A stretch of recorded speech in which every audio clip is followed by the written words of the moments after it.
Buong husay na ipinamalas ng Team PNP ang kanilang lakas, disiplina at koordinasyon sa cheer dance competition ng Philippine Uniformed Services Sports League 2025 na ginanap sa Camp Aguinaldo sa pamamagitan ng makukulay na stunts, routine at sayaw na sumasailalim sa esensya ng serbisyo at pagkakaisa. Patrolwoman Ivy Corporal sa report. Hindi lang sa tungkulin, kundi pati sa entablado ng talento, muling pinatunayan ng Philippine National Police ang kanilang husay at galing.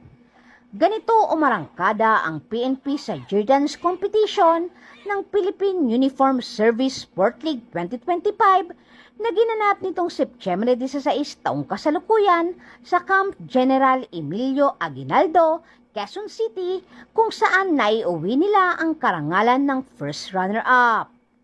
Tampok sa kompetisyon ang matitinding performance mula sa iba't ibang uniform agency kabilang ang Bureau of Customs, Bureau of Correction, Philippine Navy, Philippine Air Force, Philippine Army, Bureau of Jail Management and Penology at Philippine National Police.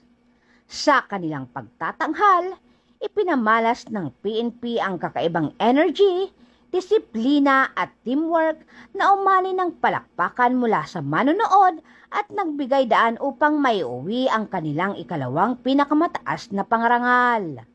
Higit pa sa makukulay na sayawan, ang nasabing paligsahan ay naglalayong palakasin ang camaraderie, sportsmanship at pagkakaisa sa pagitan ng uniform services.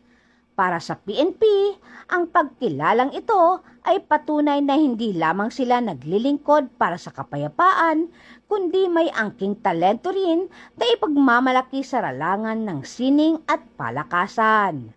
Sa huli, ang kanilang tagumpay ay nagsilbing inspirasyon na ang PNP laging handa sa serbisyo, talento at galing. Mula dito sa Camp Bagong Diwa, Bikutan, Taguig City, ako po ang inyong PNN correspondent, Patrolwoman Ivy Corporal, alagad ng batas, tagataguyod ng Balitang Pulis.